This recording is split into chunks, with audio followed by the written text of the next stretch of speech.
Tous les props ne sont pas lisses. Ils ne sortent pas tous d'une usine où tous les détails sont prévus au millimètre. Il y en a qui ont besoin d'être plus grossiers, plus abîmés, moins nets. Le truc, c'est que je ne suis pas graphiste, et je ne maîtrise pas encore Blender. Et pour faire des trucs abîmés sur un logiciel de CAO, ce n'est pas l'idéal. Comment faire pour régler ce problème? J'ai testé une technique qui demande peu de connaissances sur Blender.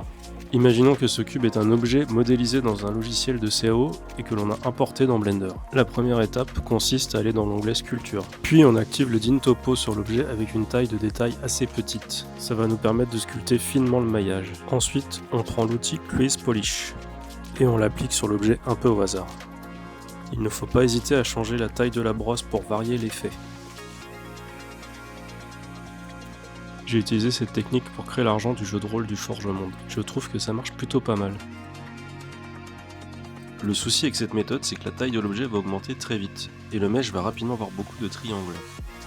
Je pense que ce n'est clairement pas la meilleure méthode pour faire ça. Je testerai une seconde méthode dans une prochaine vidéo. Si vous en avez d'autres, n'hésitez pas à les laisser en commentaire.